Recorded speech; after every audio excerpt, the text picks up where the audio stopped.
충격적인 일이 일어났습니다. 에이펙 회의 때문에 잠깐 한국에 왔던 미국에서 가장 중요한 기업의 최고 경영자가 결국 미국으로 돌아가지 않았습니다. 그는 회담이 끝난 직후 대통령실을 나와 조용히 경주행 KTX를 탔습니다. 그리고 불과 며칠 뒤 세상을 놀라게 할 한 줄의 뉴스를 남겼죠. 미국 50대 기업 최고 경영자, 한국 영주권 신청. 미국 언론은 충격에 빠졌고 백악관은 단순 오보라며 진화에 나섰습니다. 하지만 그가 공개한 이유는 너무나 명확했습니다. 한국은 기술로 나를 놀라게 했고 사람으로 나를 울게 했다. 그에 따른 불치병 판정을 받았지만 한국에서 기적처럼 회복했습니다. 이제 그는 말합니다. 나는 이제 미국이 아닌 사람이 사는 나라에 살고 싶다.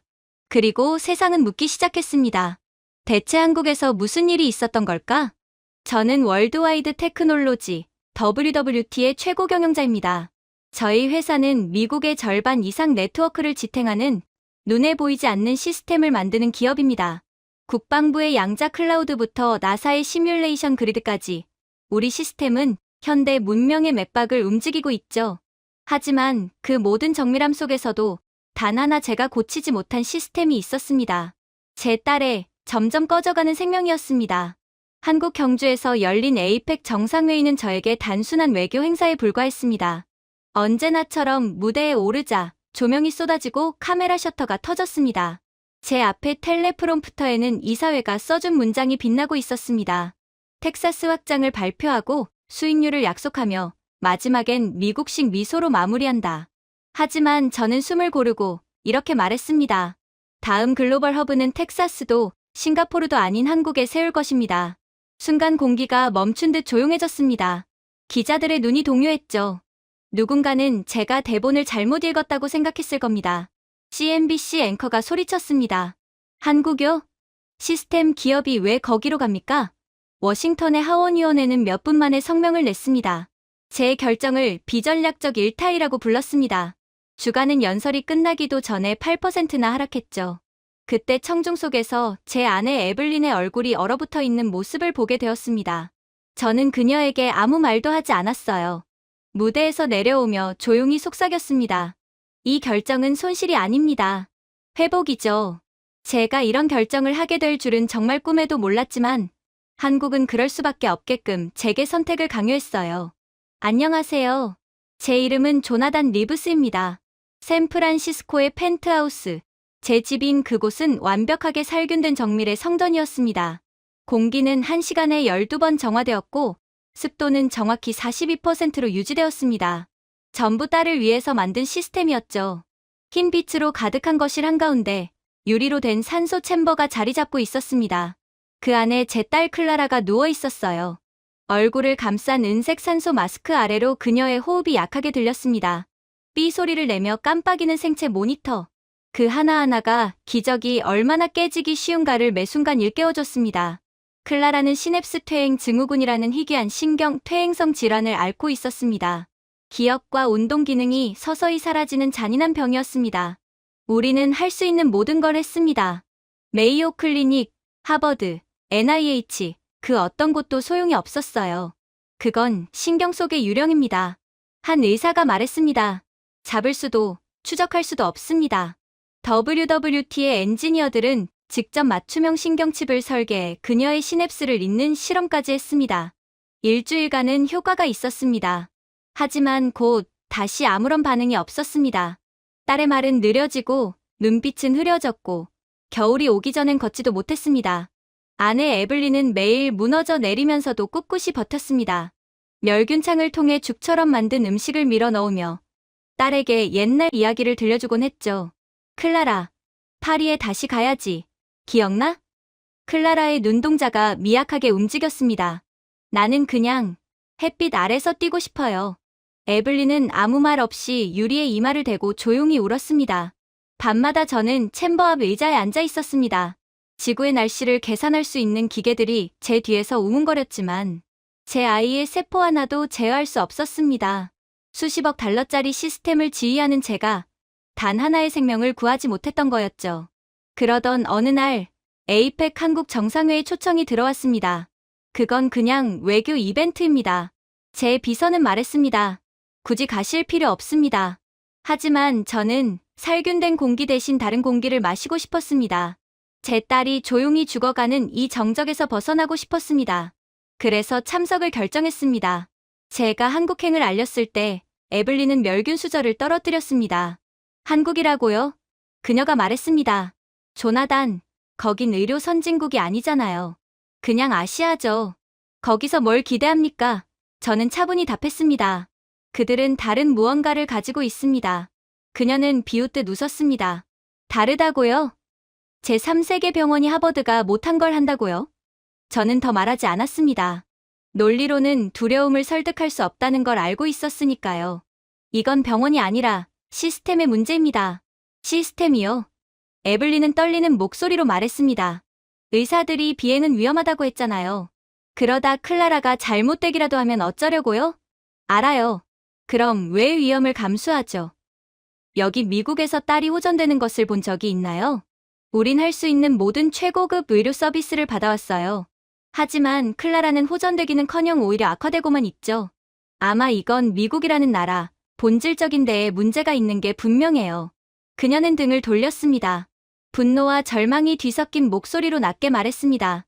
나는 내 아이를 이름조차 제대로 못 읽는 나라에 묻고 싶지 않아요. 그날 밤, 클라라는 거의 잠에서 깨어나지 못하다가 눈을 떴습니다. TV 화면엔 한국의 도시, 서울이 푸른빛으로 반짝이고 있었어요. 아빠, 그녀가 마스크 너머로 속삭였습니다. 저기 하늘이 부드러워 보여요. 우리 공기보다 더 친절할지도 몰라요. 그 말이 제 마음을 꿰뚫었습니다. 논리도, 데이터도, 불신도 무너졌습니다. 그래서 그날 밤 바로 비행기를 예약했습니다. 에블린은 몇 시간 동안 아무 말도 하지 않았습니다. 짐을 싸면서 손이 떨렸습니다. 멸균 필터, 의무 기록, 의료 서류 하나하나 넣으며 속삭였습니다. 이건 도박이에요. 그녀가 하늘 위에서 죽으면 그건 당신 책임이에요. 우리가 탑승한 전용기는 상업용 여객기가 아니라 제 회사인 WWT의 양자 통신 항공기였습니다. 저 자신이 설계에 참여한 우주비행사용 산소 안정화 시스템이 탑재된 기체였죠. 아이러니했습니다. 전 세계의 기밀 데이터를 실어 나르는 비행기가 이제는 한 명의 병든 아이를 위한 구급선이 되었다는 사실이요. 클라라는 대부분 잠들어 있었습니다. 에블린은 마스크를 쓴 채 그녀 옆에서 울다 잠들었고 저는 창밖을 바라봤습니다. 태평양의 끝없는 푸른 빛이 아래에서 반짝였습니다. 매 분마다 저는 시간을 믿음으로 바꾸는 내기를 하는 기분이었습니다. 한 임원이 떠나기 전 제게 말했었습니다. 리브스 회장님, 한국은 불확실성입니다. 위험이에요. 굳이 그런 위험을 감수할 필요는 전혀 없습니다. 저는 대답했습니다. 전기도 처음엔 위험이었죠. 그러나 지금은 세상을 바꿨어요. 아마 한국은 내 세상을 완전히 바꿔줄 수도 있을 겁니다. 클라라는 내 세상의 전부거든요. 비행 도중, 클라라가 천천히 눈을 떴습니다. 아빠, 무섭나요? 잠시 망설이다가 웃었습니다. 그래, 무섭다. 하지만 우리가 가는 곳인 한국 자체가 두려운 게 아니라 우리가 어떤 경험을 하게 될지가 두렵구나. 그녀는 숨을 고르며 속삭였습니다. 그럼 거기선 제가 뛸 수 있을까요? 그 목소리는 금이 간 악기처럼 떨렸습니다. 저는 고개를 끄덕였습니다. 그래, 뛰게 될 거야. 그리고 아빠도 다시 숨쉬게 될 거야. 창밖으로 여명이 떠올랐습니다. 태평양 위로 퍼지는 햇살이 기체를 감쌌습니다. 그녀의 생체 모니터가 잔잔하게 깜빡였고 마치 약속에 답하듯 규칙적인 리듬을 내었죠. 에블린은 딸의 작은 손을 잡은 채 잠들어 있었습니다. 저는 수평선 너머로 번지는 빛을 바라보며 생각했습니다. 어쩌면 데이터로 계산할 수 없는 무언가가 이 세상엔 남아있을지도 모른다고요. 아직 한 번도 가본 적 없는 도시, 경주. 그곳엔 제 인생의 방정식을 완성시킬 마지막 해답이 기다리고 있을 것이 분명했어요. 그렇게 곧 비행기가 옅은 아침 구름을 뚫고 내려갈 때 저는 눈을 의심했습니다. 저는 서울에서 열리는 회담에 참석한 뒤 경주로 향할 예정이었는데 그렇게 잠시 들른 서울은 도시가 아니었거든요. 마치 유리로 조각된 회로 같았고 떠오르는 태양 아래에서 미세하게 맥동하는 듯했습니다. 도로는 거울처럼 반짝였고 건물들은 살아있는 것처럼 햇빛의 온도에 따라 색을 바꾸고 있었습니다. 에블린이 창문에 얼굴을 바짝대며 중얼거렸습니다. 저건 미세먼지예요? 아니, 하나도 안 보여요. 기내 모니터를 확인하니 초미세먼지 지수가 3마이크로그램/, 세제곱미터로 표시되어 있었습니다. 3이네요. 제가 조용히 말했습니다. 지난주 LA는 46이었어요. 에블린이 눈을 크게 뜨며 말했습니다. 그건 말도 안 돼요. 서울은 한국에서 가장 혼잡한 도시 아니었나요? 그런데 어떻게 미국을 압도하는 공기 상태를 가질 수 있죠? 공항에서 우리를 맞은 차량은 소리도 진동도 없었습니다. 엔진 소리가 아닌 마치 숨소리 같은 낮은 소리만 들렸죠. 운전기사 윤승원 씨가 공손히 인사하며 문을 열었습니다. 리브스 회장님, 서울에 오신 걸 환영합니다. 차량이 고객님의 생체 정보를 기반으로 온도와 습도를 자동 조절합니다. 편히 쉬십시오. 에블린이 찡그리며 말했습니다. 우리한테 맞춘다고요? 그가 미소를 지었습니다. 네, 부인. 심박수, 땀 분비량, 미세한 스트레스 반응까지 인식합니다. 걱정 마세요. 클라라가 미약하게 웃으며 말했습니다. 그럼 엄마 화난 것도 알아요? 에블린이 한숨을 쉬었습니다. 그럼 계속 과로하겠네요. 우리에게 맞춰 가동되는 시스템 말입니다. 차가 공항을 빠져나오자 8차선 도로가 펼쳐졌습니다. 그런데 놀랍게도 완벽한 정적 속에 모든 차량이 일정한 속도와 거리로 미끄러지듯 움직이더군요. 터널에서도 마찬가지였어요. 저는 터널에 들어서자마자 어둠을 예상했습니다. 그런데 마치 나처럼 밝았어요. 알고 보니 벽면에는 열을 흡수해 에너지로 전환하는 패널이 빛나고 있었습니다. 소음도, 타이어 마찰음도 없었죠. 이 터널은 스스로 공기를 정화합니다. 윤 씨가 말했습니다. 30초마다 공기를 순환시킵니다. 그 순간 클라라가 조용히 중얼거렸습니다. 아빠, 숨 쉴 수 있어요. 그녀의 산소 모니터를 보니 초록불이 깜빡이고 있었습니다. 산소 포화도 89%. 제가 속삭였습니다. 에블린이 믿을 수 없다는 듯 손을 입에 대었습니다. 우린 지금 방 밖인데요. 심지어 이곳은 그렇게나 더럽고 공기가 안 좋다던 터널 아니에요. 조나단, 이게 가능해요? 밖으로 시선을 돌리자 서울의 건물들은 그림자를 만들지 않았습니다. 유리 외벽이 햇빛의 각도에 따라 투명도를 조절하고 있었죠. 태양광 패널은 구름의 움직임에 맞춰 각도를 바꾸며 98% 효율로 빛을 추적했습니다. 윤 씨가 자랑스럽게 말했습니다. 서울은 2025년 이후 에너지 순생산 도시입니다. 모든 건물이 사용하는 전력보다 더 많이 생산하죠. 에블린은 고개를 저으며 말했습니다. 미국은 아직도 신호등 맞추는 것도 제대로 못하는데. 저는 말이 막혔습니다. 샌프란시스코에서는 나뭇가지 하나 떨어져도 전력이 끊기니까요. 그게 바로 미국의 전력 인프라의 현실인 것입니다. 그런데 여기선 나무가 오히려 전력을 생산하고 있었어요. 강남 도심에 들어서자 수많은 인파가 질서정연하게 횡단보도를 건너고 있었습니다. 경적은 단 한 번도 울리지 않았고 신호등 대신 바닥에 깔린 빛의 물결이 건너도 된다는 신호를 보냈습니다. 카메라는 노인을 인식해 자동으로 신호 시간을 5초 더 늘렸습니다. 이게 어떻게 가능하죠? 제가 묻자 윤 씨가 미소 지었습니다. 사람들이 규칙을 지키니까요. 시스템이 강제할 필요가 없습니다. 그 말은 제 가슴 깊은 곳을 울렸습니다. 미국에서는 혼란을 막기 위해 시스템을 만들었습니다. 한국에서는 혼란이 없기 때문에 시스템이 작동하고 있었습니다. 에블린이 속삭였습니다. 너무 조용해요. 오히려 비현실적이에요. 창밖으로 보니 청소 차량이 운전자 없이 움직이며 정전기 브러쉬로 먼지를 쓸어가고 있었습니다. 클라라가 웃으며 말했습니다. 도시가 우리한테 말하는 것 같아요. 커피를 마시기 위해 잠시 멈췄을 때 두 번째 충격이 찾아왔습니다. 제가 현금을 꺼내자 윤 씨가 손사래를 쳤습니다. 현금은 사용하지 않습니다. 이젠 노점상도 스마트 결제로 봤거든요. 젊은 바리스타가 인사하며 유리 패널 위로 제 스마트폰을 스캔했습니다. 결제가 끝나기까지 2초도 걸리지 않았습니다. 에블린이 놀라서 물었습니다. 영수증은요? 팁은요? 바리스타가 미소를 지었습니다. 팁은 없습니다, 부인. 서비스는 거래가 아니라 우리의 의무입니다. 한국에서는 굳이 팁을 주지 않아도 최고의 서비스를 제공하죠. 그 한마디가 머릿속을 떠나지 않았습니다. 밖으로 나오자 인도가 미세하게 진동하며 설이 얼음을 녹이고 있었습니다. 윤 씨가 설명했습니다. 자체 발열 보도입니다. 어르신 안전을 위해 설계된 시스템이에요. 에블린이 말했습니다. 뉴욕에서는 아직도 깨진 인도로 소송이 끊이지 않죠. 그는 웃으며 답했습니다. 이곳에서는 보도 스스로 상태를 보고합니다. 한강 다리를 건널 때 강물 위로 은빛 줄무늬가 보였습니다. 무인선이 레이저 신호를 따라 정확히 항로를 유지하고 있었죠. 대형 전광판에는 10분마다 이렇게 뜨고 있었습니다. 대기질 양호, 야외 활동을 권장합니다. 에블린이 창밖을 보며 말했습니다. 조나단, 저 사람들 좀 봐요. 마스크도 없이 뛰고 있잖아요. 심지어 강아지들도 우리보다 건강해 보여요. 신호등 앞에서 윤 씨가 손가락으로 멀리 있는 건물을 가리켰습니다. 저 탑 보이십니까? 서울시 전력망 핵심부입니다. 외국 기술 하나 안 들어간 순수 국산 시스템이죠. 외국 기술이 전혀 없다고요? 제가 되물었습니다. 네, 회장님. 알고리즘부터 반도체까지 전부 우리가 만들었습니다. 한국은 스스로의 힘으로 여기까지 왔습니다. 완전히 기술적으로 독립했죠. 만약 세계대전이 터져서 세상 모든 국가들이 서로 적이 된다면 한국은 의심할 여지 없이 세계에서 가장 마지막에 불이 꺼지는 국가가 될 것입니다.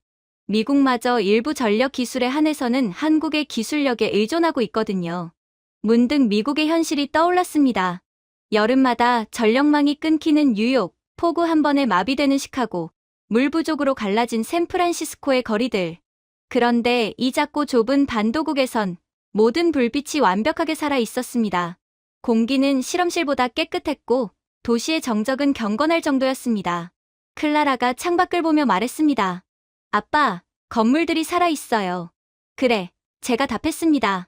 이 도시는 사람 대신 숨쉬고 있구나. 에블린이 중얼거렸습니다. 이게 개발도상국이라면 우리는 퇴보한 선진국이네요. 호텔에 도착하자 문이 열리며 부드러운 바람이 불어왔습니다. 에어컨이 아닌 벽 속의 미세 통풍구가 일정한 기압을 유지하며 공기를 순환시키고 있었습니다. 제 스마트워치가 울렸습니다. 실내 이산화탄소 농도 410ppm, 세계 평균 580ppm. 저는 웃으며 말했습니다. 우린 공기도 파업하는 나라에서 살았는데 여긴 공기가 오케스트라처럼 움직이네요. 에블린이 로비를 둘러보며 말했습니다. 쓰레기도 없고 소리도 없어요. 다들 조용히 움직여요. 심지어 전화벨 소리도 없네요. 공간을 존중하니까요. 제가 대답했습니다. 그녀가 잠시 멈추더니 조용히 말했습니다. 우리는 문명이라는 걸 절반만 배운 것 같네요. 밤이 되어 저는 호텔 발코니에 서서 서울의 스카이라인을 바라봤습니다. 하얀 빛과 푸른 빛이 파도처럼 물결치며 도시는 숨쉬고 있었습니다. 그 순간 제 머릿속에는 미국의 거리들이 떠올랐습니다. 빗물로 찬 포트홀, 오일이 새는 쓰레기차, 엉킨 전선들. 우린 그걸 자유라 불렀지만 이곳을 보며 깨달았습니다. 진짜 자유는 혼돈 위의 질서가 아니라 서로에 대한 배려로 세워진 질서였습니다. 클라라가 제 옆으로 와서 속삭였습니다. 도시가 살아있는 것 같아요, 아빠. 저는 고개를 끄덕였습니다. 그래. 여긴 기술로 만든 도시가 아니라 마음으로 만든 도시야. 그리고 처음으로 이렇게 생각했습니다. 진보란 새로운 발명을 말하는 게 아니라 서로를 돌보는 마음일지도 모른다. 그렇게 저희 가족은 한국에서 완전히 화들짝 놀랐습니다. 그리고 서울에서의 스케줄을 마친 뒤 경주로 이동했죠. 처음 경주에 도착했을 때 저는 무엇을 기대해야 할지 몰랐습니다. 사람들은 이곳을 시간의 도시라 불렀지만 저는 그저 오래된 돌무더기와 조용한 박물관 정도를 상상했습니다. 그러나 그곳은 살아 있었습니다. 마치 역사가 스스로 숨쉬는 법을 배운 도시 같았죠. 부드러운 호박빛 가로등 아래 곡선의 지붕과 유리 건물들이 나란히 서 있었지만 시대가 다름에도 서로 완벽히 조화를 이루고 있었습니다. 이곳은 과거에 머물지도 미래를 쫓지도 않았습니다. 그저 균형 잡혀 있었습니다.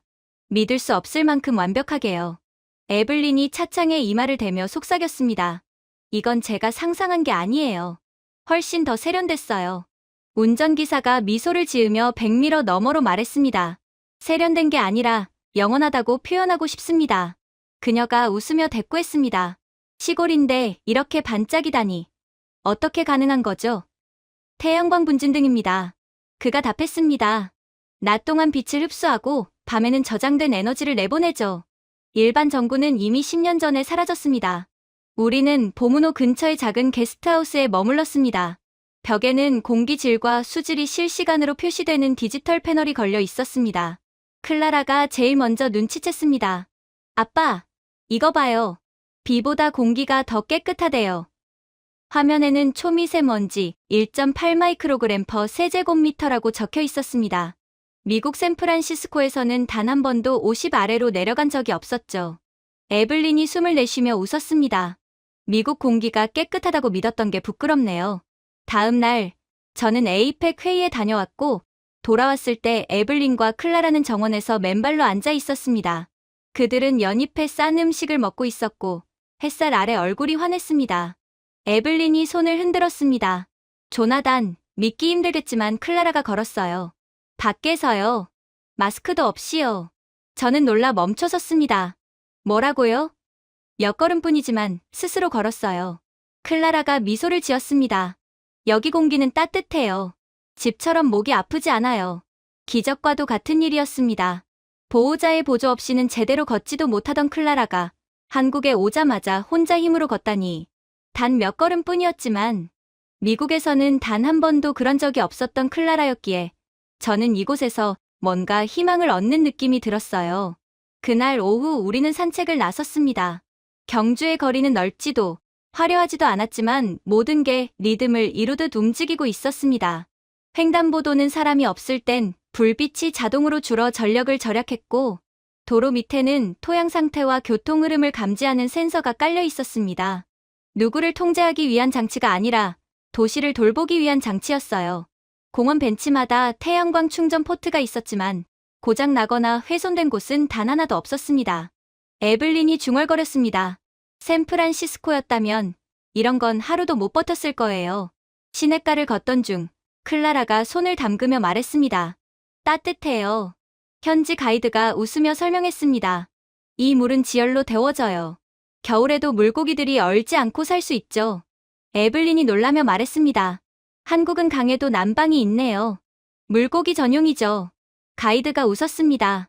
그날 밤 호텔 근처에서 빌린 자전거를 타고 호숫가를 돌았습니다. 놀랍게도 자물쇠도 보증금도 필요 없었습니다. 실내 하나로 움직이는 세상이었죠. 미국과는 달리 한국은 시스템 하나하나가 신뢰와 여유가 넘쳤습니다. 그래서인지 클라라는 비록 보조바퀴를 달았지만 이곳 한국에서 자전거까지 탈 수 있었어요. 미국에서는 걷지도 못하던 아이가 여기 한국에서는 저희 부부보다 앞서가며 힘껏 페달을 밟더군요. 그러자 그녀의 손목 밴드가 잔잔한 녹색으로 빛났습니다. 클라라는 웃음을 터뜨렸어요. 논밭 사이에는 은은한 빛을 내는 조류가 자라 밤에도 논 전체가 별처럼 반짝이고 있었습니다. 별이 땅에 떨어진 것 같아요. 에블린이 말했습니다. 빛으로 농사를 짓는다니 정말 믿기지 않네요. 그건 기술이 아니라 배려로 하는 농사예요. 제가 대답했습니다. 다음 날 아침, 저희는 한 현지 가정에서 아침 식사 초대를 받았습니다. 자전거를 타다가 만난 가족이었어요. 솔직히 서먹할 줄 알았어요. 그들과 저희는 번역 앱으로 겨우 대화를 했거든요. 하지만 한국인들은 우리를 마치 오래된 이웃처럼 맞아주었습니다. 할머니가 클라라에게 따뜻한 국을 내주며 부드럽게 번역 앱을 건넸습니다. 천천히 먹어. 얘야, 숨쉬기 편해질 거야. 에블린이 놀라서 물었습니다. 숨쉬기 편해진다고요? 그녀가 미소 지었습니다. 한국 음식은 듣는 음식이에요. 재료 하나에도 마음을 담아요. 실제로 그 집엔 일회용품이 단 하나도 없었습니다. 나무와 도자기로 된 식기들이 반짝였고 집 안은 과하게 깨끗하지 않았지만 정성이 느껴졌습니다. 부엌 벽면에는 실시간 에너지 사용량이 표시되고 있었고 그 수치가 빨간색으로 바뀌면 마을 사람들이 함께 절약을 권한다고 했습니다. 제가 웃으며 말했습니다. 미국이었다면 저 화면은 테이프로 가려놨을 겁니다. 딸이 웃으며 대답했습니다. 여기선 부끄러워서라도 절약해요. 식사 후 클라라의 뺨에는 생기가 돌았고 손의 떨림은 거의 사라졌습니다. 에블린이 숨을 삼키며 말했습니다. 조나단, 손 좀 봐요. 더 이상 떨지 않아요. 정말 그랬습니다. 오후엔 불국사를 찾았습니다. 절 마당에는 관광객용이 아닌 환경 데이터를 위한 와이파이가 설치되어 있더군요. 스님이 말씀하셨습니다. 토양 습도를 실시간으로 확인해 오래된 목조 건물들이 스스로 보존할 수 있도록 돕습니다. 에블린이 물었습니다. 그럼 전통이 훼손되지 않나요? 스님은 미소를 지었습니다. 보존 또한 전통의 일부 아닐까요? 클라라는 탑 아래 앉아 햇살이 기와를 비추는 모습을 보고 있었습니다. 여기선 머릿속이 조용해요. 그녀가 속삭였습니다. 에블린이 곁에 앉으며 말했습니다. 평화롭다는 뜻이니? 아니요. 클라라가 미소 지었습니다. 정말 조용하다는 뜻이에요. 돌아오는 길, 저는 깨달았습니다. 한국은 기술로 자연을 지배하지 않았습니다. 기술이 자연에 고개 숙이고 있었습니다. 기계는 소리내지 않았고 시스템은 강요 없이 작동했습니다. 그건 정부의 힘이 아니라 국민의 의식이 만든 질서였습니다. 모두가 보이지 않게 자신의 역할을 다하고 있었습니다. 그리고 그러한 한국의 보존을 통한 아름다움과 환경을 보존하는 모습은 그대로 클라라의 건강에 결정적인 역할을 한 모양이었어요. 미국 최고의 의료 기술을 전부 사용해도 오히려 악화되기만 했던 클라라는 이곳 한국에서만큼은 거의 정상인처럼 행동했거든요. 한국은 정말로 저희 가족에게 기적을 보여주고 있던 거였어요. 그렇게 경주의 아침 안개가 걷히자 클라라의 볼에는 이미 생기가 돌고 있었습니다. 그녀는 창가에 서서 어제 한복 가게 주인에게 배운 대로 비단천을 접으려 애쓰고 있었죠. 이건 그냥 옷이 아니에요, 아빠. 그녀는 미소 지으며 말했습니다. 주인 아주머니가 생마다 몸의 호흡을 다르게 돕는다고 하셨어요. 이 한복들은 한국의 전통 염료로 만들어졌고 이 염료들은 몸이 숨을 쉴 수 있도록 도와준다고 하셨죠. 에블린이 눈썹을 치켜 세웠습니다. 색으로 숨을 쉰다고? 시적이긴 하네. 의학적이라기보단 그게 바로 요점일지도 몰라요. 저는 조용히 대답했습니다. 그동안의 치유란 차갑고 금속 같고 냄새 없는 것이었지만 한국의 치유는 살아 있었습니다. 기계로 짜맞춰진 것이 아니라 정성으로 짜여진 듯했죠. 그날 오후 한 지역 장인이 우리를 초대해 색 공명 한복 치료를 체험하게 해주었습니다. 클라라는 연한 장밋빛 한복을 골랐습니다. 따뜻함의 색이에요. 장인은 설명했습니다. 위로의 색이기도 하죠. 햇살이 비단에 닿자 색이 미묘하게 변하며 그녀의 얼굴을 밝혔습니다. 거울 속 그녀는 오랜만에 긴장을 푼 모습이었습니다. 마치 아침 햇살을 입은 기분이에요. 그녀가 속삭였습니다. 에블린이 나지막이 말했습니다. 떨림이 없어요. 지금 서 있는 게 믿기지 않아요. 저는 대답 대신 고개를 끄덕였습니다. 목이 메어 아무 말도 할 수 없었거든요. 물론 한국의 전통 의복인 한복을 입은 클라라의 모습은 너무나도 아름답기도 했어요. 그야말로 한국이라는 나라는 클라라와 아주 잘 맞는 것처럼 보였죠. 조국인 미국보다도 더 말이에요. 이후 장인의 아내가 우리를 한정식집으로 안내했습니다. 그곳에는 메뉴판도 소음도 없었습니다. 그저 차가 따뜻하게 따르는 소리만이 가득했죠. 주방장이 고개 숙여 인사하며 말했습니다. 따님에 대한 이야기는 들었습니다. 따님에게 최적화된 음식을 만들어 드리겠습니다. 첫 번째 요리는 발효된 연근과 보리로 만든 연꽃 수프였어요. 클라라는 잠시 망설이다 한 숟가락을 떠먹었습니다. 그녀의 눈이 크게 뜨였습니다. 공기 맛이 나요? 에블린이 웃으며 말했습니다. 공기 맛이라니 깨끗하단 뜻이겠죠? 아니요. 클라라는 고개를 저었습니다. 살아있어요. 음식이 살아있는 것 같아요.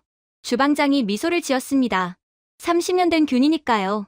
한국의 음식은 거의 다 발효 음식이거든요. 30년이라는 그 세월만큼 따님이 건강하게 숨 쉴 수 있도록 도와줄 거예요. 그는 발효 항아리를 세대를 걸쳐 이어온 이야기를 들려주었습니다. 할머니께서 늘 말씀하셨어요. 좋은 미생물은 정성을 기억한다고요. 그래서 우리는 절대 서두르지 않습니다. 10년이고 100년이고 늘 기다리죠. 에블린은 한 모금 떠먹더니 눈을 감았습니다. 이상하게 마음이 편해져요. 산도는 낮추고 세로토닌은 높여주죠. 이게 한식의 과학적인 전통입니다. 주방장이 말했습니다. 하지만 저희는 그런 수치를 중요하게 생각하지 않습니다. 그저 사람을 부드럽게 만든다는 것만 알죠. 클라라는 조용히 식사를 마쳤고 오랜만에 그릇을 완전히 비웠습니다. 주방장은 그 모습을 보고 미소 지었습니다. 이제 한국이 이 아이를 받아들였네요. 식사 후 우리는 골목길을 걸었습니다. 골목에는 서해 공방과 작은 찻집이 늘어서 있었어요. 에블린이 떨어진 꽃잎을 집어 올리는 청소부를 보며 말했습니다.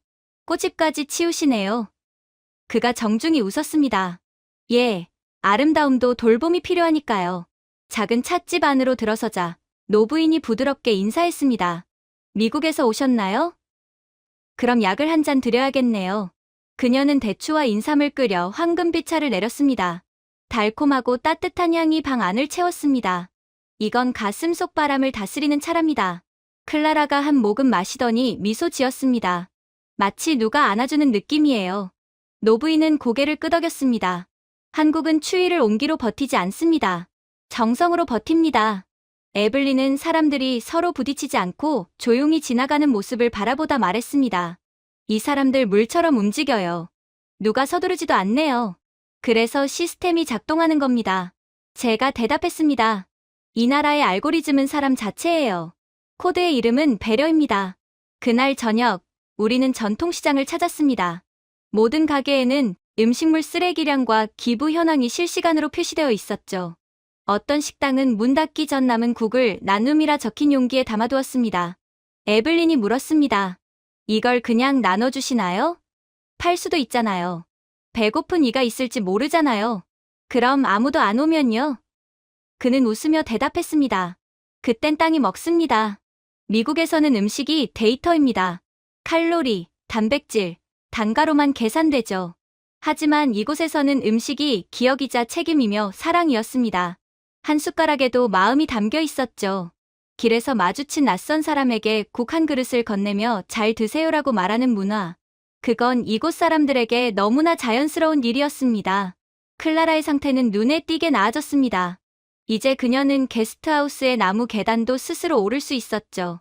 클라라는 매일 아침 된장국 한 그릇을 들고 말했습니다. 이 국은 힘이 나요. 현지인은 그걸 된장국이라 불렀지만 그 속엔 수천 년의 발효 과학이 담겨 있었습니다. 나사에서 연구한 적이 있다는 이야기를 들었지만 클라라에게는 그저 따뜻한 맛이 전부였습니다. 짭조름하지만 착한 맛이에요. 그녀는 웃으며 말했습니다. 마치 나를 도와주려는 맛이에요. 에블린이 조용히 말했습니다. 조나단, 클라라는 이제 3일째 호흡기를 안 썼어요. 저는 그 말을 듣고 아무 말도 하지 못했습니다. 그저 그녀가 국 속의 두부를 보고 웃는 모습을 바라봤습니다. 이 나라 말을 잊지 못하자 에블린이 대신 말했습니다. 이곳은 노력하지 않아도 사람을 낫게 하네요. 그날 오후, 우리는 감나무가 둘러싼 정자에서 열린 공동 요리 수업에 참여했습니다. 강사는 말했습니다. 옛날 한국에서 밥은 단순한 음식이 아니었어요. 밥은 생명 그 자체였죠. 클라라는 서툴지만 정성껏 주먹밥을 만들었습니다. 강사는 부드럽게 말했습니다. 완벽하게 만들 필요 없어요. 진심이면 충분해요. 수업이 끝나자 사람들은 직접 담근 장아찌와 말린 배를 건네며 배웅했습니다. 에블린은 눈가가 젖은 채 말했습니다. 우릴 이렇게 챙기다니 고맙네요. 강사가 미소 지었습니다. 한국에선 아는 사이라야 돌보는 게 아닙니다. 그냥 사람이라서 돌보는 거예요. 그날 밤 발코니에 서서 도시의 불빛을 바라봤습니다. 모든 창문이 따뜻하게 빛나고 거리는 조용했지만 질서정연했습니다. 감시자가 없는데도 깨끗했고 규제가 없는데도 모든 게 정확히 돌아가고 있었습니다. 그건 통제가 만든 질서가 아니라 양심이 만든 질서였습니다. 그리고 그런 아름다운 모습이 클라라로 하여금 숨을 쉴 수 있도록 그리고 혼자 힘으로도 걸을 수 있도록 도와주는 모양이었죠. 그렇게 다음 날 경주의 아침 공기는 유난히 맑고 차분했습니다. 소립과 증기의 향이 섞여 코끝을 간지렸죠. 우리는 구불구불한 산길을 따라 달렸습니다. 산들은 마치 살아있는 존재처럼 낮게 웅얼거리고 있었습니다. 이곳의 물은 기억한답니다. 운전기사 윤 씨가 조용히 말했습니다. 피부에 닿는 모든 물방울이 수백 년의 시간을 흘러왔어요. 에블린이 창밖을 보며 말했습니다. 기억하는 물이라 또 시적인 말이네요. 윤 씨는 웃으며 대답했습니다. 한국에선 시와 과학이 같은 길을 걷기도 하지요. 우리가 도착했을 때 옅은 안개가 걷히며 온정 온천 계곡이 모습을 드러냈습니다. 화강암 절벽 아래 자리한 노천탕에서는 미세한 김이 올라오고 그 위로 단풍잎이 천천히 흩날렸습니다. 온천수에는 광물의 향과 소금기, 그리고 설명하기 어려운 평온함이 섞여 있었어요. 클라라는 잠시 숨을 들이쉬더니 속삭였습니다. 냄새가 깨끗한데 따뜻해요. 사람 같은 냄새예요. 입구에서 한 노부인이 고개 숙여 인사했습니다. 명찰에는 오미연이라고 적혀 있었습니다. 어서 오세요. 그녀가 부드러운 영어로 말했습니다. 이곳엔 화학 성분이 없습니다. 오직 흙과 시간, 그리고 균형이 있죠. 그녀는 우리를 작은 원탕으로 안내했습니다. 그 물은 햇빛을 머금은 듯 은은하게 황금빛을 띠고 있었습니다. 천천히 들어가세요. 이 물은 손님의 체온을 읽고 스스로 온도를 맞춥니다. 에블린이 의심스러운 눈길로 물었습니다. 누가 조절하는 거예요? 오미연 씨가 미소 지었습니다. 아무도요. 센서가 체온에 반응할 뿐이에요. 그래도 원하신다면 배려라고 부르셔도 돼요. 클라라는 발끝부터 물에 담갔습니다. 따뜻함에 놀라 잠시 움찔하더니 이내 숨을 고르며 속삭였습니다. 물소리가 노래하는 것 같아요. 물결이 부드럽게 일렁이며 미세한 진동을 퍼뜨렸습니다. 기계음이 아닌 심장의 박동처럼 유기적인 리듬이었습니다. 오미연 씨가 설명했습니다. 광물 이온이 미세 전류를 만들어내요. 우리는 그것을 살아있는 물이라 부릅니다. 몇 분 지나지 않아 클라라의 호흡이 안정되었습니다. 늘 창백하던 손끝에 붉은 빛이 돌고 떨림도 사라졌습니다. 에블린이 놀라며 속삭였습니다. 피부색이 돌아왔어요. 믿을 수 없어요. 오미연 씨는 그저 미소 지으며 말했습니다. 몸은 안전하다고 느끼면 그때부터 스스로 치유하기 시작하죠. 근처에는 온천을 즐기던 할머니 몇 분이 있었는데 그들은 클라라를 발견하자 환한 미소로 손을 흔들었습니다. 이리 와요, 아가. 서툰 영어로 말을 건네며 물을 살짝 튀겼습니다. 클라라는 처음엔 머뭇거렸지만 이내 천천히 다가갔습니다. 그들은 그녀를 마치 손녀처럼 품어주었고 수국 무늬가 수놓인 수건을 건네며 머리를 닦아주었습니다. 예쁜 아가, 이거 써요. 그 광경을 보며 저는 말없이 숨을 삼켰습니다. 미국에서라면 낯선 사람의 이런 친근함은 오히려 경계의 대상이 되었겠지요. 하지만 이곳에서는 너무나 자연스러웠습니다. 마치 따뜻함이 이 사회의 기본값인 것처럼요. 언어가 통하지 않아도 할머니들은 손짓과 미소로 대화했고 마침내 클라라의 웃음소리가 계곡을 울렸습니다. 그녀가 그렇게 환하게 웃은 건 몇 년 만이었습니다. 잠시 후 저는 온천 관리인을 만나 이야기를 나눴습니다. 푸른 작업복 차림의 노인이었는데 손이 놀랍도록 단정했습니다. 소독약은 안 쓰시나요? 제가 물었습니다. 그럴 필요가 없습니다. 그는 미소 지었습니다. 지열 박테리아가 스스로 정화하거든요. 우리는 통제하지 않고 함께 존재합니다. 그는 돌벽에 달린 작은 디지털 패널을 가리켰습니다. 실시간으로 수질, 유량, 광물 농도가 표시되어 있었지만 수치는 거의 변하지 않았습니다. 산이 가르쳐준 방식이에요. 센서도 나무의 수분 조절을 모방했죠. 한국은 자연으로부터 가르침을 얻어요. 그래서 우리의 기술력이 자연스럽고 지금은 세계를 지배하고 있는 거죠. 제가 웃으며 말했습니다. 우리나라였다면 고장 난 수도꼭지를 고칠 사람을 두고 싸우고 있을 겁니다. 그가 껄껄 웃었습니다. 그럼 그 물은 꽤 화가 나 있겠네요. 해질 무렵 우리는 온천 옆 찻집에서 보리차를 마셨습니다. 잔은가 구워져 따뜻했고 향은 구수했습니다. 클라라가 조심스레한 모금 마시더니 말했습니다. 이 물 맛이 나요. 근데 좀 더 달아요. 에블린이 웃었습니다. 오늘은 하루 종일 말했네.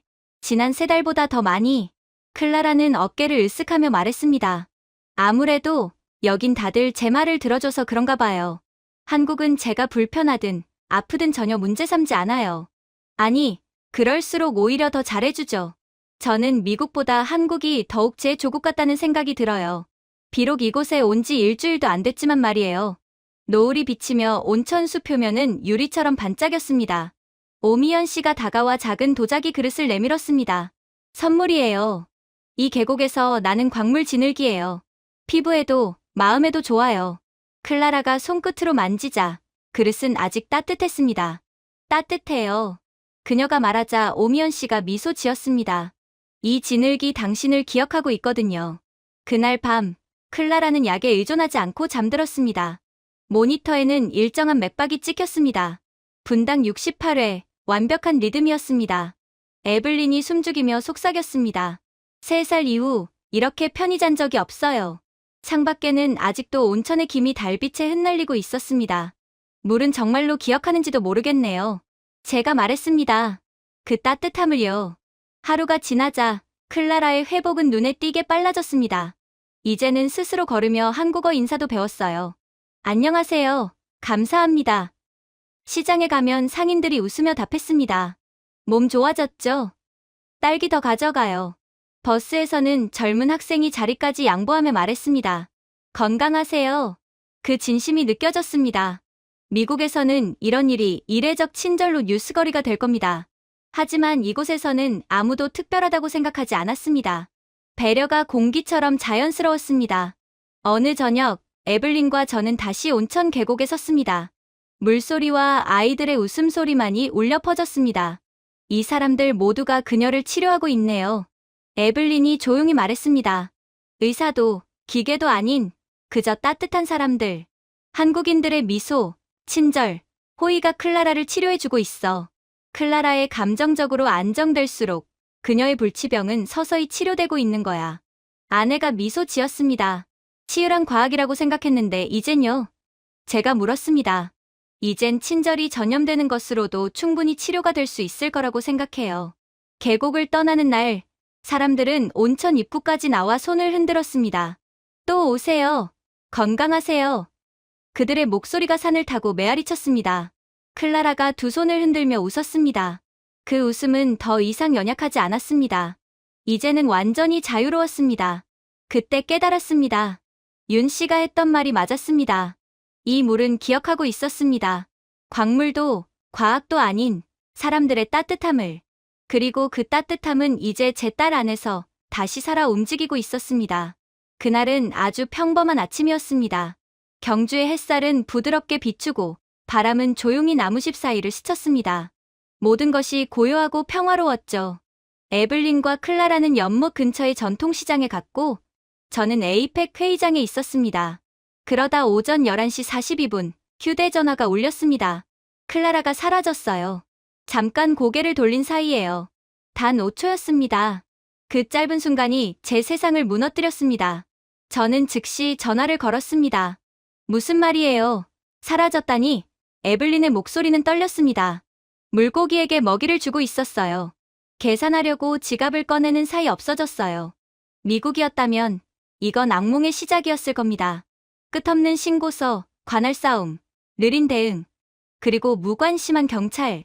아직도 유괴 사건이 끊이질 않는 것이 세계 최고의 선진국이라던 미국의 현실인 것입니다. 하지만 한국에서는 달랐어요. 제가 아직 회의실에 앉아 있는 동안 한국 안보국의 한 국장이 벌써 자리에서 일어나 말했습니다. 걱정 마십시오. 곧 찾을 겁니다. 시스템이 이미 작동 중입니다. 시스템이라니요. 제가 물었습니다. 아동안전통합 네트워크입니다. AI 감시망, 환경 센서, 그리고 시민동기화 시스템이지요. 시민동기화요? 제가 되묻자 그는 미소를 지었습니다. 직접 보시면 압니다. 우리는 10분 만에 지휘본부에 도착했습니다. 수십 개의 대형 스크린이 도시 전역의 지도를 보여주고 있었고 버스, CCTV, 상점, 거리의 모든 영상이 실시간으로 하나의 AI 허브에 연결되어 있었습니다. 클라라 리브스, 10살, 미국 국적, 안압지 근처에서 실종. 방송이 울리자 지도 전체가 붉게 전멸했습니다. 하지만 그건 위험 신호가 아니라 한 나라의 눈이 동시에 떠지는 순간이었습니다. 단 60초 만에 클라라의 사진이 도시의 모든 스마트 스크린에 떠올랐습니다. 버스 정류장, 택시, 은행 ATM, 심지어 근처 가정집의 냉장고 스크린까지 한 아이가 도움이 필요합니다. 주변을 살펴주세요. 그 문장은 경고가 아니라 다정한 호소였습니다. 에블린의 목소리가 전화 너머로 들려왔습니다. 사람들이 멈췄어요. 모두가 찾고 있어요. 저는 시장에서 들려오는 소음 속에 갑자기 조용해진 공기를 느꼈습니다. 수십 대의 휴대폰이 동시에 진동하는 소리. 모두가 누군가를 위해 움직이는 소리였습니다. 국장이 말했습니다. 온도 센서가 구 도심공원 쪽에서 일치 신호를 잡았습니다. 드론 세대가 접근 중입니다. 그의 팀은 혼란 없이 움직였습니다. 명령이나 외침 없이 마치 한 사람처럼 데이터가 물처럼 흘렀고 사람들은 그 위에 따뜻함을 얹었습니다. 그건 군사 시스템이 아니라 공감이 내장된 인프라였습니다. 12시 4분. 한 상점 주인이 앱을 통해 제보했습니다. 분홍색 카디건을 입은 외국 여자아이가 보여요. 신호가 잡힌 지 불과 몇 초 만에 근처 경찰이 도착했습니다. 경찰은 다가가 부드럽게 말했습니다. 클라라? 그녀가 고개를 들었습니다. 바로 그 아이였습니다. 에블린은 전화로 울먹였습니다. 찾았어요. 안전해요. 한 꽃집 아주머니가 함께 있었대요. 알고 보니 그 아주머니는 1시간 동안 가게 문을 닫고 따뜻한 보리차를 건네며 클라라를 지켜주고 있었습니다. 그녀는 아이에게 이렇게 말했답니다. 엄마, 금방 올 거야. 무섭지 않지? 12시 30분. 클라라는 에블린의 품으로 돌아왔습니다. 총 소요 시간 48분. 헬리콥터도, 사이렌도, 소동도 없었습니다. 오직 한나라가 한 아이를 잃지 않으려 멈춘 48분이었습니다. 제가 도착했을 때 에블린은 여전히 울고 있었습니다. 모두가 도와줬어요. 전혀 모르는 사람들인데 클라라가 제 손을 잡고 말했습니다. 아빠, 도시 전체가 나를 찾았대요. 그래, 맞아. 제가 대답했습니다. 여긴 누가 사라지면 모두가 움직이는 나라야. 이후 국장은 결과 보고서를 보여줬습니다. 전국 1만 1200대의 공공민간 카메라가 통합되어 있습니다. 개인정보는 보호되지만 패턴 인식으로 이동 경로를 예측합니다. 시민 참여 앱이 동시에 작동해 평균 25분 내 아동을 발견하죠. 그는 잠시 멈추더니 말했습니다. 서방 국가의 평균은 3시간입니다. 저는 한숨을 내쉬며 말했습니다. 당신들은 기술에 마음을 넣었군요. 그는 고개를 저었습니다. 아니요. 당연한 걸 한 겁니다. 공감이 없는 사회가 진짜 잃어버린 사회니까요. 그날 저녁, 지역 인터넷 뉴스하단에 짧은 기사가 떴습니다. 외국인 아동, 국가안전망을 통해 무사 귀가. 그뿐이었습니다. 선정적인 보도도 과한 자화자찬도 없었습니다. 하지만 댓글창은 따뜻했습니다. 무사해서 다행이네요. 이게 기술의 진짜 쓰임이지. 이름 몰라도 괜찮아요. 건강하면 됐어요. 식당 주인은 우리를 알아보고 국 한 그릇을 더 내왔습니다. 용감한 아이를 위해요. 클라라가 웃으며 말했습니다. 그냥 국인데요. 주인은 미소 지었습니다. 그건 그냥 국이 아니라 마음이에요. 에블린이 제게 속삭였습니다. 미국이라면 아무도 안 도왔을 거예요. 사람들은 사진 찍기만 하지. 안타깝긴 하지만 아무튼 내일이 아니니까가 미국인들의 기본 사고방식이잖아요. 그게 한국과 미국의 차이죠. 클라라가 한국에서 호전되는 기적을 보여주고 있는 것도 그 차이 때문입니다. 제가 대답했습니다. 한국의 시스템은 두려움이 아니라 신뢰 위에 지어진 거예요. 다음 날, 한 공무원이 숙소를 찾아왔습니다. 그의 손에는 클라라의 잃어버린 목도리가 들려 있었습니다. 근처 골목에서 찾았습니다. 그가 미소 지었습니다. 우리 시스템은 사람만 찾는 게 아닙니다. 평화도 함께 찾아요. 에블린은 웃으며 말했습니다. 요즘들은 말 중에 가장 아름다운 말이에요. 그가 떠난 뒤 저는 깊이 깨달았습니다. 한국의 기술은 작동하는 기술이 아니라 돌보는 기술이라는 것을. 프라이버시를 침해하지 않고 존엄을 지키며 사람을 지켜주는 시스템. 모든 카메라, 모든 알고리즘, 모든 시민이 감시가 아니라 공감의 일부로 존재하고 있었습니다. 그날 밤, 클라라에게 물었습니다. 오늘 무섭지 않았니? 그녀는 고개를 저었습니다. 아니요. 모두 친절했어요. 다들 금방 부모님을 찾을 수 있을 거라고 했어요. 왜 그렇게 믿었어? 클라라가 조용히 웃었습니다. 다들 말했어요. 한국은 아이를 잃어버리지 않는 나라라고요. 그 한마디가 모든 걸 설명해 주었습니다. 한국이 안전한 이유는 기계가 아니라 마음 때문이었습니다. 이곳의 기술은 인간이 잊은 따뜻함을 기억하고 있었습니다. 그리고 그날, 제 딸이 다시 세상 속에서 웃을 수 있었던 건 결코 외면하지 않는 나라 덕분이었습니다. 그래서 에이펙을 통해 함께 소통하던 한국인 관료들이 한국에서 클라라의 희귀병에 대한 검사를 받아보는 게 어떻냐고 물어왔을 때 저는 예전처럼 공포에 사로잡히지 않았습니다. 어쩌면 처음으로 시스템을 두려워하기보다 신뢰했기 때문이겠지요. 하지만 에블린은 창백해졌습니다. 한국에서요? 정말 괜찮을까요? 알다시피 미국은 세계 최고의 의료 기술을 가지고 있잖아요. 알아보니 한국도 세계에서 5손가락 안에 꼽히는 국가라고 하긴 하지만 그래도 미국만은 못하죠. 그녀의 목소리에는 두려움과 미국식 고정관념이 섞여 있었습니다. 미국 밖의 의료는 언제나 부족하다는 그낡은 믿음 말입니다. 그러나 담당 의사인 김 박사는 부드럽게 미소 지었습니다. 마치 그 질문을 수도 없이 들어본 듯했어요. 리브스 부인, 저희의 목표는 미국보다 빠른 게 아닙니다. 그는 천천히 말을 이었습니다. 저희의 목표는 병보다 더 따뜻해지는 것입니다. 그 말이 제 마음속에 깊이 남았습니다. 병원 복도를 걷는 동안 저는 낯설 만큼 평온함을 느꼈습니다. 이곳은 미국의 병원과 달랐습니다. 소음, 혼란, 기다림이 없었습니다. TV 소음과 신경질적인 안내방송, 현금만 받는 자판기 대신 벽면 전체가 투명한 유리였고 사람들의 목소리 크기에 따라 불투명도와 조도가 자동으로 바뀌었습니다. 이건 방음 조절 유리예요. 간호사가 미소 지으며 설명했습니다. 환자분들이 조용히 이야기하면 벽이 다시 투명해집니다. 에블린이 유리를 만지며 놀란 듯 말했습니다. 그럼 벽이 듣는다는 거예요? 간호사는 고개를 끄덕였습니다. 네. 이 병원은 몸뿐 아니라 소리까지 치유합니다. 이번 수속은 단 10분도 걸리지 않았습니다. 미국이었다면 진료 예약 확인에만 4시간이 걸렸을 겁니다. 물론 저 같은 VIP의 경우에 그렇죠. 일반적인 미국 시민들은 4주, 아니 4달은 걸리겠죠. 그러나 여기 한국에서는 작은 태블릿 한 대가 클라라의 여권을 스캔하자 그녀의 의료 정보가 즉시 갱신되고 자동으로 개인 맞춤형 병실이 배정되었습니다. 간호사는 서류를 한 장도 넘기지 않았습니다. 보험 정보와 대사관 기록은 이미 시스템에 연동되어 있습니다. 에블린이 저를 보며 중얼거렸습니다. 미국에서는 병원 2곳이 혈액검사 결과조차 공유 못하잖아요. 클라라의 병실은 크진 않았지만 따뜻했습니다. 벽에는 심박수에 따라 색이 변하는 은은한 조명이 있었고 기계의 삐 소리 대신 부드러운 빛의 맥박이 고동치듯 반짝였습니다. 응급 상황이 발생하면 주치의에게 바로 AI가 신호를 보냅니다. 간호사가 설명했습니다. 선생님이 집에 계셔도요. 집에 있어도요? 에블린이 놀라 묻자 간호사는 웃었습니다. 네, 한국의 시스템은 잠들지 않아요. 한국 시민들을 언제 어디서나 지키기 위해 만들어졌거든요. 그날 밤, 저는 병원 식당으로 내려갔습니다. 거긴 병원이라기보다 고요한 카페에 가까웠습니다. 따뜻한 조명 아래 조용한 대화, 깔끔하게 담긴 밥과 국, 신선한 채소가 놓여 있었습니다. 한 자원봉사자가 저를 알아보고 다가왔습니다. 외국인 아버님이시죠?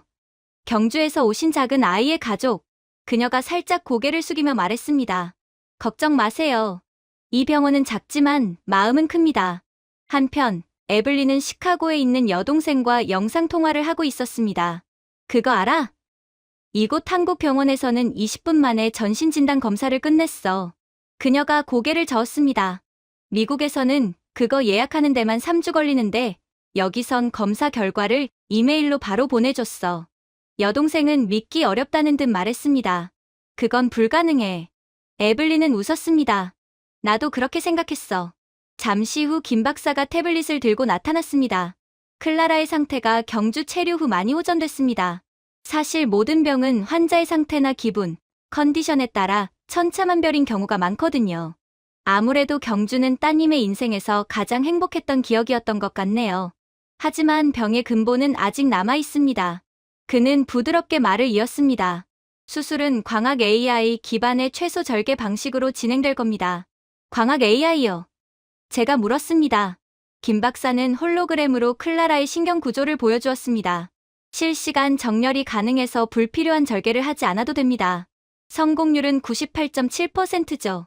그럼 언제쯤 수술 일정을 잡을 수 있을까요? 그가 미소를 지었습니다. 이미 잡혀 있습니다. 에블린이 놀란 눈으로 물었습니다. 기다릴 필요가 없다는 뜻인가요? 그는 고개를 끄덕였습니다. 기다림은 또 다른 고통이니까요. 미국에서는 MRI 한 번 찍는데 $7,200가 들었습니다. 그것도 보험을 적용받고 난 후의 금액이었습니다.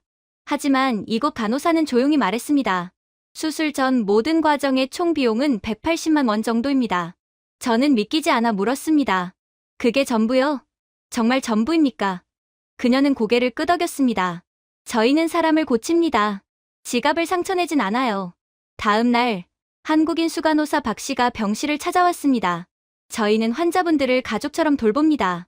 그녀가 클라라의 이불을 정리하며 말했습니다. 그게 단순한 말이 아니라는 걸 곧 알게 되실 겁니다. 클라라가 물 한 잔을 부탁하자 작은 로봇 트레이가 부드럽게 침대로 다가왔습니다. 음성 인식인가요? 제가 묻자 박 간호사는 웃으며 대답했습니다. 네, 단어뿐 아니라 말투도 인식합니다. 피곤한 목소리면 따뜻한 물을, 활기찬 목소리면 시원한 물을 가져오죠. 에블린은 감탄하며 웃었습니다. 이 나라는 기계에도 공감을 넣네요. 병원 운영센터를 둘러보던 중 저는 한 기술자에게 물었습니다. 여긴 종이 차트가 없나요? 그가 웃으며 대답했습니다. 종이는 불에 타지만 데이터는 생명을 구하죠. 그 말에 저는 잠시 말을 잃었습니다. 미국 병원에서 끝없이 쌓인 서류와 사라진 기록들을 떠올렸습니다. 여기서는 간호사가 이름 하나만 누르면 필요한 모든 정보가 1초 만에 뜨고 있었습니다. 이 병원은 조용하고 모두가 제 역할을 알아요. 에블린이 말하자 김 박사가 고개를 끄덕였습니다. 그건 기계 때문이 아닙니다. 시간을 존중하는 문화 때문이죠. 모두가 타인의 1분을 아끼면 그 사회의 1시간은 신성해집니다. 대기실 한쪽에서는 봉사자들이 종이학을 접고 있었습니다. 제가 물었습니다. 왜 학을 접는 건가요? 중년의 여성이 웃으며 대답했습니다. 무서워하는 아이들을 위해서예요. 매일 아침 병실마다 한 마리씩 달아둡니다. 에블린이 속삭였습니다. 손으로 직접이요. 여성은 고개를 끄덕였습니다. 네. 용기는 다운로드할 수 없으니까요. 그날 밤 병원 창밖의 서울은 마치 심장처럼 반짝였습니다. 거리의 불빛이 고동치듯 흐르고 있었습니다. 미국 병원의 혼란과 기다림, 필요한 의사들, 보험 전화의 끝없는 절차가 떠올랐습니다. 미국에서의 치료는 특권이었지만 한국에서의 치료는 존엄한 권리였습니다. 에블린이 창가로 다가와 말했습니다. 이곳에 오니까 클라라가 달라졌어요. 더 밝고 더 강해졌어요. 그건 제가 미소 지었습니다. 여기가 아이를 환자가 아니라 사람으로 대하기 때문이에요. 에블린은 조용히 웃었습니다. 그래요. 기다릴 가치가 있는 사람으로. 병실로 돌아오자 클라라는 천장을 바라보고 있었습니다. 홀로그램으로 구름과 별빛이 천천히 회전하고 있었죠. 아빠, 그녀가 속삭였습니다. 이 방은 살아있는 것 같아요. 저는 그녀 곁에 앉았습니다. 아마 정말로 그럴지도 모르겠구나. 내일 모레면 수술이 시작됩니다. 하지만 그날 밤만큼은 두려움이 아닌 평온함이 가득했습니다. 왜냐하면 저는 알고 있었습니다. 이 세상에서 기술과 인간의 마음이 가장 완벽하게 손을 맞잡은 곳. 그곳은 바로 사람을 치료하는 병원이 아니라 사람을 기억하는 병원, 한국이었기 때문입니다. 그리고 수술 직전, 끝까지 클라라의 차트를 살펴보던 박혜진 의사가 클라라의 상태에서 재생의 흔적이 보인다고 말했을 때 저는 처음에 잘못 들은 줄 알았습니다. 수년 동안 미국의 최고의 의사들이 우리에게 했던 말은 늘 같았습니다. 비가역적입니다. 치료법이 없습니다. 불가능합니다. 그런 냉정한 단어들이 우리 가족을 보스턴에서, 샌디에이고에서, 휴스턴에서 샌프란시스코까지 따라다녔죠. 하지만 지금 서울의 한 병원에서 젊은 한국인 의사가 차분한 목소리로 말했습니다. 처음 봤을 때는 쉽지 않을 거라고 생각했지만 계속 보다 보니 충분히 희망이 있네요. 기대하셔도 좋습니다. 에블린이 자리에서 몸을 굳혔습니다. 지금 재생이라고 하셨어요? 신경세포가요? 박 의사는 조용히 고개를 끄덕였습니다. 죽은 게 아닙니다. 단지 잠들어 있는 겁니다. 올바른 환경을 기다리는 씨앗처럼요. 환자에 대해 조금만 더 세심하게 들여다봤다면 미국의 기술로도 충분히 이를 파악할 수 있었을 텐데 미국 의사들은 환자 한 명 한 명을 세심하게 케어하기엔 너무 바쁜가 보군요. 아마 책임감이 부족할 수도 있고 말이에요. 저는 믿기 힘든 눈으로 스크린을 바라봤습니다. 거기에는 4차원으로 재구성된 클라라의 뇌가 생명처럼 고동치는 빛으로 표현되어 있었습니다. 미국에서 모든 MRI를 다 찍었어요. 아무도 이런 결과를 본 적이 없습니다. 박 의사가 부드럽게 미소 지었습니다. 그건 미국의 MRI는 사진을 찍기 때문입니다. 저희 시스템은 대화를 듣습니다. 그의 설명은 충격적이었습니다. 이 병원은 양자공명 기반의 실시간 뇌파 시스템을 사용하고 있었고 AI와 광학 기술을 융합해 뇌 속의 미세 신경 움직임을 관찰한다고 했습니다. 우리는 단순히 신호를 읽지 않습니다. 그는 말했습니다. 우리는 뇌가 스스로 나누는 이야기를 듣습니다. 에블린이 속삭였습니다. 마치 그녀의 생각이 숨쉬는 걸 보는 것 같아요. 순간 미국의 현실이 떠올랐습니다. 세계 최고의 의료라던 곳들은 여전히 구식 시스템에 매달려 있었고 소프트웨어는 자주 다운되며 심지어 병원 와이파이가 약해 스캔이 중단되기도 했죠. 한 캘리포니아 병원 기술자는 제게 오늘은 서버가 느려서 결과가 내일 나올 것 같다고 했습니다. 하지만 이곳 한국의 병원은 달랐습니다. 기계음 하나 없이 사람과 기술이 조화된 침묵 속에서 완벽히 움직이고 있었습니다. 박 의사가 홀로그램 화면을 터치했습니다. 이제 저희는 모닝스타 프로젝트를 제안드립니다. 그게 뭔가요? 제가 물었습니다. AI 유도 나노신경 수술입니다. 하지만 AI가 수술을 대신하는 건 아닙니다. AI는 외과의사의 미세한 손떨림, 심박수, 심지어 감정의 진폭까지 실시간으로 감지해 의사의 손을 안정시킵니다. 에블린이 놀란 듯 말했습니다. 그럼 인공지능이 의사의 심장박동을 조절한다는 말씀이세요? 그는 고개를 끄덕이며 대답했습니다. 조절이 아니라 조화를 이룹니다. 그 말은 공상과학처럼 들렸지만 이상하게도 한국에선 모든 게 현실로 느껴졌습니다. 병원 복도는 조용했고 직원들은 서로의 발소리에 맞춰 움직이는 듯했습니다. 누구도 소리를 높이지 않았고 기계도 필요 이상으로 올리지 않았습니다. 마치 병원 전체가 살아있는 생명체처럼 환자의 고통을 함께 호흡하는 듯했죠. 박 의사는 클라라를 바라보며 말했습니다. 클라라, 수술 과정을 직접 보고 싶나요? 홀로그램 벽면에 그녀의 뇌 구조가 빛으로 나타났습니다. 그 순간 부드러운 인공지능의 목소리가 들렸습니다. 안녕하세요, 클라라. 당신은 고장난 게 아닙니다. 단지 기다리고 있을 뿐이에요. 클라라가 미소를 지었습니다. 엄마 목소리 같아요. 에블린이 놀라서 입을 막았습니다. 박 의사가 말했습니다. AI는 환자가 가장 안정감을 느낀 목소리 톤을 학습합니다. 우리는 그걸 정서보정 알고리즘이라 부릅니다. 설명회가 끝난 뒤 박 의사가 가볍게 허리를 숙였습니다. 오늘 밤은 푹 쉬십시오. 내일은 기적을 만드는 날이 아닙니다. 단지 한 걸음 나아가는 날입니다.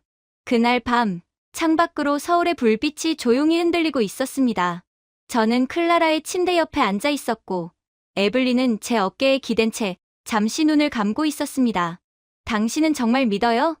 그녀가 속삭였습니다. 처음으로 저는 천천히 말했습니다. 믿을 필요가 없는 사람들을 만났어요. 무슨 뜻이에요? 우리를 믿어주는 사람들이라는 뜻이에요. 다음 날 아침, 병원은 마치 해가 뜨는 듯 깨어났습니다. 간호사들은 말없이 움직였고 복도에는 작은 징소리가 울렸습니다. 경보음이 아니라 하루의 시작을 알리는 평온한 울림이었습니다. 박 의사가 우리를 맞이했습니다. 그녀는 두려움이 오기 전에 잠들게 될 겁니다. 수술실은 진주빛처럼 매끄럽고 조용했습니다. 로봇팔은 움직이지 않은 채 마치 명상을 하는 것처럼 가만히 서 있었죠. 벽에는 클라라의 신경 연결망이 살아 움직이는 듯한 빛으로 투사되어 있었습니다. AI의 목소리가 들렸습니다. 의료진 심박수 동기화 중입니다. 짧은 신호음 하나가 울렸고 수술이 시작되었습니다. 에블린이 제 손을 꽉 잡았습니다. 공간은 고요했지만 미세한 진동과 함께 한국의 전통 가야금 소리가 들려왔습니다. 저 소리는 뭐죠? 에블린이 물었습니다.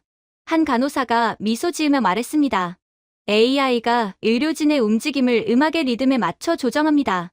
박자 대신 선율로 손을 잡는 거죠. 수술을 음악에 맞춰 하신다고요? 박 의사가 미세한 웃음을 지으며 대답했습니다. 혼돈 속의 질서는 언제나 조화에서 시작됩니다. 미국에서의 수술이 떠올랐습니다. 소음, 긴장, 서로의 목소리를 덮는 경보음, 시간에 쫓기는 의사들. LA의 한 병원에서는 간호사가 근무 교대 시간이라서 수술 도중에 나가버린 적도 있었죠. 하지만 여기서는 6시간 동안 단 한 명도 움직이지 않았습니다. 모두가 마치 한 사람의 손처럼 움직였고 심지어 인공지능조차 그 리듬에 맞춰 숨 쉬는 듯했습니다. 시간이 흐르고 수술실의 조명이 금빛에서 은빛, 그리고 새벽빛으로 변했습니다. 모든 것이 끝났을 때 박 의사가 천천히 손을 내렸습니다. 6시간 정확히 끝났습니다. 에블린이 떨리는 목소리로 물었습니다. 그럼 성공인가요? 그는 그저 부드럽게 웃을 뿐이었죠. 그렇게 잠시 후 클라라의 눈이 떴습니다. 조용히, 천천히, 공기가 멈춘 듯한 순간이 이어졌습니다. 그리고 그녀가 속삭였습니다. 아니, 조용해요. 그 짧은 한마디에 모든 소리가 멈췄습니다. 박혜진 의사조차 말없이 서 있었고 마치 병원 전체가 함께 기도하듯 숨을 죽였습니다. 그러다 이내 마치 온 병원이 동시에 숨을 내쉬듯 박수가 터졌습니다. 간호사, 기술자, 심지어 AI 모니터까지 박자에 맞춰 빛을 깜빡였습니다. 마치 그들도 클라라의 회복을 축하하고 있는 것 같았습니다. 단 며칠 후 클라라는 걷기 시작했습니다. 아직은 불안정했지만 그녀의 손이 투명한 손잡이를 잡은 채 한 걸음을 내딛자 복도의 조명이 부드럽게 밝아졌습니다. 기적이라고 밖에 표현할 수가 없었죠. 미국의 최고 수준의 의료로도 전혀 차도가 없던 그녀가 한국에서 벌써 걸으면서 재활치료를 받고 있다니. 이건 정말 기적 중에서도 기적이라고 볼 수 있었습니다. 이에 박 의사가 미소를 지으며 말하더군요. 서두를 필요 없습니다. 우리는 시계가 아니라 몸의 속도를 따릅니다. 하지만 클라라는 또 한 걸음을 내딛었어요. 그때 복도의 조명이 점점 더 밝아졌습니다. 마치 햇살이 어린아이를 따라오는 듯했습니다. 건물이 기뻐하는 것 같아요. 에블린이 말했습니다. 간호사가 미소를 지었습니다. 맞아요. 회복 신호를 감지하면 센서가 새벽빛을 흉내내요. 그 시각, 서울은 또 다른 새벽을 맞이하고 있었습니다. 전 세계 뉴스 헤드라인이 동시에 바뀌었습니다. 한국형 공감 AI, 불치병을 물리치다. 따뜻한 과학의 기적, 한국이 인류 의료의 새로운 장을 열다. 모닝스타의 기적. 워싱턴에서는 상원의원들이 난리를 치고 있었습니다. WWT가 왜 한국으로 기술 제휴를 이전했는가? 미국이 이 기적을 만들 수 없었던 이유는 무엇인가? CNN의 한 앵커가 비아냥거리며 말했습니다. 서울에서는 가능했는데 실리콘밸리에서는 왜 불가능했을까요? 아무도 답하지 못했습니다. 그날 병원 카페에서 잠시 쉬고 있던 우리 한국 시민 몇 분이 다가왔습니다. 그들은 의료진도 기자도 아니었습니다. 단지 뉴스를 보고 감동했다는 평범한 사람들. 그들은 작은 꽃다발을 테이블에 올려두며 말했습니다. 아이가 다시 웃게 되어 너무 기쁘네요. 에블린은 손으로 입을 가렸습니다. 저희를 모르는 분들이잖아요. 모를 이유가 없어요. 제가 조용히 말했습니다. 그냥 마음으로 아는 거예요. 그게 바로 한국인들이죠. 그리고 그게 바로 클라라가 다시 걸을 수 있게 된 이유입니다. 그때 저는 깨달았습니다. 기적은 기술이 아니라 마음이 만든다는 것을요. 미국의 병원에는 모든 규칙이 있었지만 친절은 없었습니다. 한국의 병원은 규칙보다 배려가 먼저였고 시스템보다 사람이 중심이었습니다. 이곳은 효율로 움직이는 나라가 아니라 공감으로 작동하는 나라였습니다. 그리고 저는 곧장 외신 기자들 앞에 섰습니다. 수많은 카메라 플래시가 번쩍였고 기자들이 질문을 던졌죠. 리브스 최고 경영자님, 정말 WWT가 유럽 사업을 대폭 철수합니까? 다음 연구센터를 서울에 짓는다는 게 사실입니까? 저는 잠시 숨을 고르고 천천히 말했습니다. 미국은 제게 논리를 가르쳐 주었습니다. 하지만 한국은 제게 사랑을 가르쳐 주었습니다. 그 순간 기자들의 플래시가 멈췄습니다. 몇몇은 아무 말 없이 카메라를 내렸습니다. 에블린도 다큐멘터리 인터뷰에서 같은 말을 했습니다. 미국의 기술은 정밀했어요. 하지만 한국의 기술은 따뜻했어요. 그리고 그 결과는 극명하죠. 한국의 기술은 인간을 대체하려 하지 않고 인간을 보호합니다. 하지만 미국이요? 기술력만 좋은 것에서 끝납니다. 그냥 자랑을 하는 것 같아요. 사람을 돕는 게 아니라요. 그녀는 눈물을 글썽이며 덧붙였습니다. 한국은 배려를 공학으로 설계한 나라예요. 그러니 미국을 압도하는 기술을 가지게 된 거죠. 그리고 클라라는 이제 하나의 상징이 되었습니다. 에이펙 청소년 혁신 포럼에서 그녀는 병실 침대에서 화상으로 연설했습니다. AI가 저를 치유한 게 아니에요. AI를 만든 사람들이 저를 치유했어요. 바로 한국인들이죠. 의사 선생님들뿐만 아니라 한국 시민들 하나하나 전부가 말이에요. 그 순간 전 세계 청소년 대표들이 모두 자리에서 일어섰습니다. 화면 너머에서도 눈물을 훔치는 얼굴들이 보였습니다. 한국의 사회자가 조용히 말했습니다. 이 아이는 왜 우리가 기술을 만드는지를 일깨워주네요. 그날 저녁 병원 로비에는 기자들이 가득했지만 누구도 소리치거나 몰려들지 않았습니다. 그들은 조용히 허리를 숙이고 꽃을 두고 갔습니다. 카드를 보니 이렇게 적혀 있었습니다.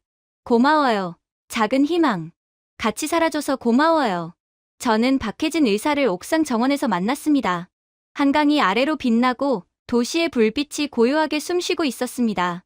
박 의사가 말했습니다. 그녀는 완전히 회복할 겁니다. 신경들이 다시 세상을 믿기 시작했어요. 당신께 모든 걸 비쳤습니다.